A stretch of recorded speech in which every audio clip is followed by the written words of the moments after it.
here at Images Jewelers, we're going to show everybody that how we take an idea from a drawing to a finished ring, but by printing it on a 3D printer, or as we call it around Images, we call it our 3D grower.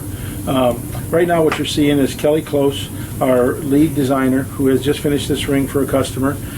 It's going to be made in white gold and diamonds, and with a Euro shank bottom. And you see that he's rolling around and looking at it and seeing how all the parts of it are correctly done.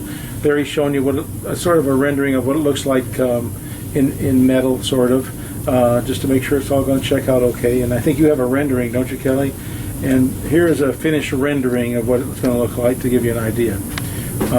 So now what we're going to do, now that this drawing is all done and this is designed, we're going to take this over to our 3D grower or printer, 3D printer, and we're going to print the object into a three-dimensional object. Okay, here we are at our 3D printer, or 3D grower is what we like to call it.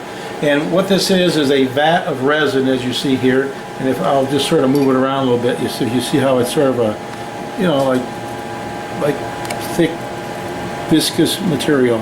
It's and it's going to turn into a plastic and a wax when we get done. Okay, now this is called the build platform. And that's where the parts are going to grow on. And they're going to grow upside down. They're going to hang like bats. So I'm going to start it now, and the build platform is going to go down into the resin and start the process. So here goes. So it doesn't like...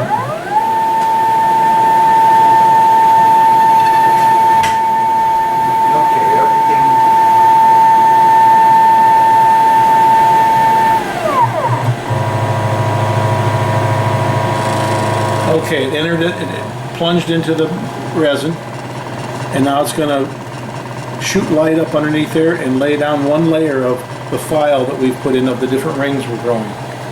Now this is going to take approximately 6 hours. When we get here in the morning, the parts will be hanging upside down and finished as finished pieces, ready to go to the next phase. Okay, now we have Kelly's at the grower, and he's going to take off the pieces we grew last night. You see him hanging there upside down, and there you go. See, there's some various parts. All these are sold jobs that we have to get done, and this is what it looks like when they come out. Now the next step we're going to show is we have to wash these. You have to take them off that platform, and we have to clean them and get them ready to cast. Alrighty, now we got the whole tray of parts ready to go. Kelly's going to put them in here and wash them up. This is alcohol, and you're just rinsing off the extra resin that's been on them, and gets them all cleaned off and nice and stripped of any kind of residue resin. And it's just going to blow them off with air now a little bit, and pretty much be done with the cleaning process. Now after this, then we have to harden them. We have to take them and put them in a light box which has a strobe light. Alrighty, now we've cleaned the parts, and we're going to harden them. When they come out of the grower or out of the 3D printer, they're rather soft and rubbery and can easily be broken. So now we're going to hit them with a strobe light of high ultraviolet, and it will harden them over time. So Kelly's going to turn it on now. And okay. Now if you see the rundown from 6500 on that, on those numbers, he's going to do that 4 different times, and it's flashing the light and hardens it on every flash. So when we're all done with 4 different directions, then we'll be done and ready to cast the piece. Okay, now Chris is spruing up, as we call it, spruing up the piece to cast it. So now we have the finished part all cleaned up, ready to go, and we are going to surround it with investment or plaster-like material in order to cast it. We'll show you that in a minute. Now Chris has the part in the flask, and we're going to pour the investment material around it. And you'll see it's like a plaster of Paris. Looks like pancake batter. So he will let this harden up, and we will put it in the oven and burn it out. And I'll explain that when we put it in the oven. Now we have the part put in the investment. It's all hardened up. You can see there at the top the sprue sticking out. So we're going to put it in the oven and heat it up slowly to 1350 degrees, and tomorrow morning when we get in here, it'll be dropped down to about 1,000 degrees, and we then will cast the ring. All right, now we're taking the part out of the flask out of the oven where it's been in all night. It's at 1,000 degrees approximately, and we're putting it in the casting machine, which is a argon atmosphere vacuum caster, and he's heating up the metal,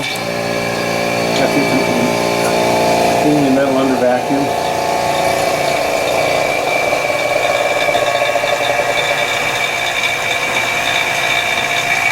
And then as soon as the metal gets back up to temperature, we've already heated the metal once to homogenize it. Now we're heating it again to pour it. So, okay, now we're going to throw it and pour the metal. That's pretty much it. The casting is done. All we have to do is let it cool down. And now we're plunging the flask in cold water to break away all the investment. The part, which is now metal, is in there. And Chris is going to scrub it a little bit and pull it out. Okay, now Chris has got the part cleaned off, sort of crudely, but it is. And that's, hold it up to the camera a little more. That's what the finished casting looks like. Now from there we have to turn it into a piece of jewelry. Now we have the ring ready to set the diamonds in. Kevin here is getting ready to drill the holes for the diamonds, and he'll drill all the holes first, and then he'll take an engraver to it and do what's called bringing up the prongs, and that we'll see in the next clip. Now Kevin's going to set one of the first diamonds. He picks it up from his tray with some sticky wax, puts it in place, he has it like where he wants, and he takes his graver, he has the prongs already cut, ready to go, and he pushes the prongs over that he's created, and that's the start of the first diamond. Now he'll repeat that over and over again till all the diamonds are set, and we'll see pretty much a complete ring after he sets all the diamonds. Okay, now this is one of the final steps. This is the final polish going on, putting a bright finish on the piece. Kevin's just about done, and as soon as we get done with this, then we're going to do the last step, which is the rhodium finish on the ring, and the ring will be done.